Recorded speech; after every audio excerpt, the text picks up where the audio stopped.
останува збор за предложениот амандман кој што се однесува на членот 31, кој што се предвидува да се додаат 4 нови ставови 3, 4, 5 и 6.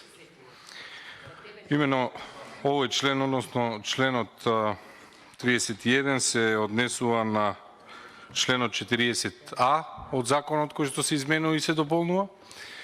Законот кој што се изменува и дополнува го има овој член кој што се нарекува концесија за експлоатација за изградба на државни патишта.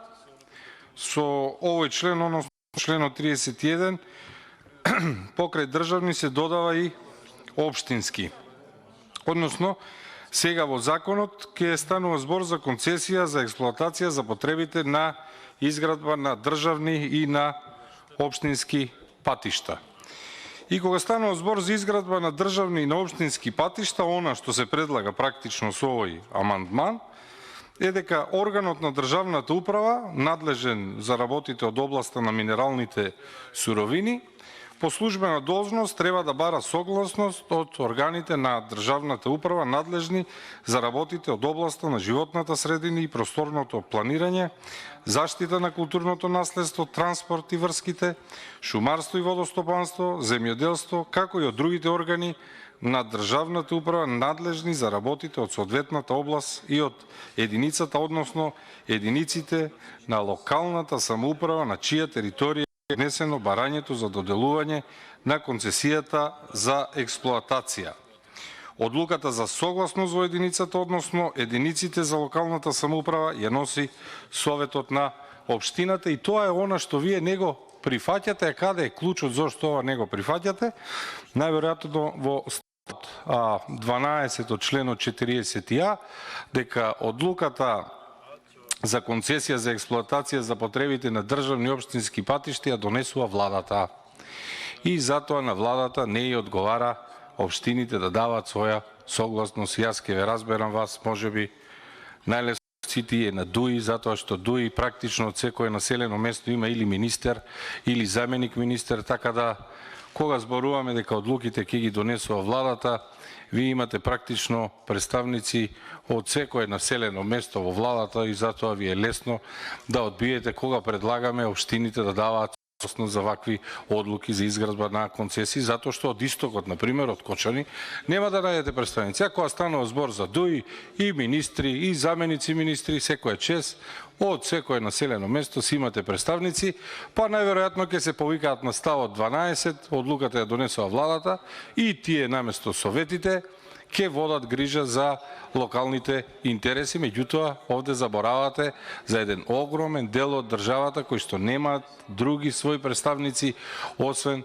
локалната самоуправа, а токму за нив ние овде зборуваме дека кога ќе давате вакви одлуки за изградба на државни и на локални патишта, не можете да оставите владата да биде единствена, особено во држава во која што зборуваме за децентрализација. Ова е страшна централизација без да се води сметка од која локација, каде ќе се експлоатираат природните богатства, меѓутоа уште еднаш ќе речам, ДУИ има представници секое населено место во владата, па повикувајќи се на членот на ставот 12 ќе можат да ги правилно да ги дозираат овие одлуки, меѓутоа што останува со остатокот на државата? Што останува?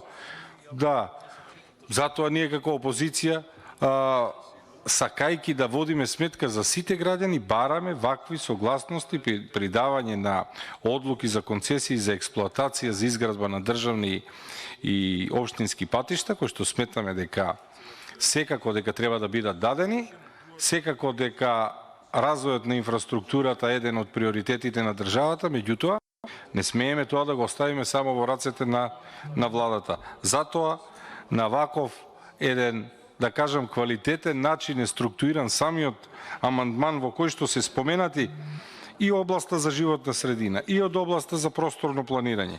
Се споменати областите за заштита на културното наследство, транспорт и врски, шумарство и водостопанство. А сега го оставаме решението во кој владата ќе треба да води грижа за се. Која влада? Видовте владата? За денеска имавте закажано токму нова комисија една точка за матична евиденција, утрово или вчера вечерта го повлече. Таа иста влада која што се предомислува на 5 минути кои закони ќе ни дојдат овде во собрание кои ќе бидат повлечени. И сега на таа иста влада ние како представници на опозицијата сакаме да ја олесниме и им викаме наместо вие сами да одлучувате, наместо ваша да биде одговорноста, ајде таа одговорност да ја делиме, да ја доделиме на органите на државната управа од соодветната област, да ја дадеме, нека донесуваат одлуки локалната самоуправа на седници, нека биде поделена таа одговорност и затоа не чуди зошто не го прифаќате. Затоа што кога гледате толкава желба за централизам и донесување, централизирано донесување на одлуки на владина седница, веднаш се запрашувате да не е нешто од моделот на doing business. Затоа што во собрание гледаме овде денеска една страшна процедура на doing busting. Ние, целата јавност знае како нарекува и му дале соодветно име Филип Бластерин кога се поднесуваат огромен број на амандмани, меѓутоа кога имате седници со огромен број на точки, а тие точки имаат огромен број на членови, па Законот за парнична постапка има 500 членови. Денеска сме овде во 9:30, колку е часот? 9:20, утре продолжуваме на 3 комисии, 6 седници, со десетина точки. А на тие точки има закони со стотици членови. Како се нарекува тој процес? Doing busting, да му дадеме име, барем да знаеме со што станува збор. И на тој начин, и онака како што рече колешката, одлична забелешка, со Late Night Arbor Show и doing busting, ние доаѓаме до формулата, тоа е doing business. Тоа што doing владата не сака да ја подели одговорноста со општините, не значи дека тие сакаат ексклузивно да се грижат за животната средина, не значи дека тие на нивен грб ќе ја превземат одговорноста за сите катастрофи еколошки кои што ги имаме секојдневно, туку значи само едно, дека на нивно конто ќе завршуваат торбите со дали ќе се Луи Витон, дали од некој друг производител и така натаму. Не е важно. Важно, имате добар тек на кешот кој што е предодреден. Вие друго објаснување зошто владата се држи слепо за ставот 12 во кој одлуките ги донесува владата, а не сака да го подели со одлуките да ги донесуваат советите на општини, ниту јас, ниту јавноста не можеме да најдеме рационално објаснување.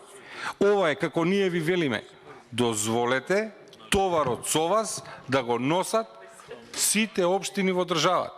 Дозволете заедно со вас товарот да го носат органите од државната управа, секоја во рамките на својата надлежност. А вие велите не. Ние сме doing business, ние правиме doing busting, ние имаме формула и сакаме да го задржиме ексклузивното право. Токму ексклузивното право да доделувате концесии.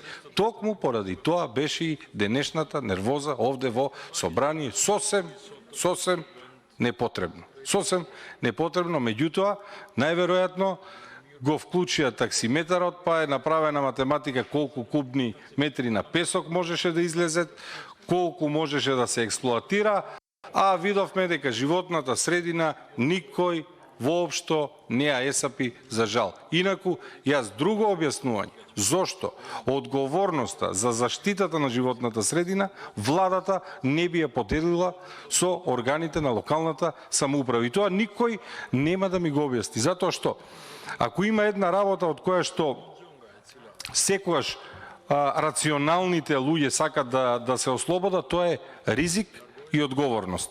И ние како влада треба да работиме да го намалиме ризикот на граѓаните, да ги намалиме опасностите во кои што живеат, да ги намалиме ризиците со кои се судираат, а од друга страна гледаме дека владата толку во наводници одговорно ризиците за загадувањето, за целосно уништување на животната средина ја превзема само на своји плеќи и сето тоа наведува до еден единствен заклучок, а тоа е дека doing busting има само една цел, а тоа е doing business и затоа конечно ве разберам зошто не ги прифаќате и ви разберам зошто нема јавна расправа и разберам зошто сте заборавиле да го ставите на гласање. Меѓутоа, времето ќе покаже и какви последици ќе оставите за граѓаните. Ви благодарам.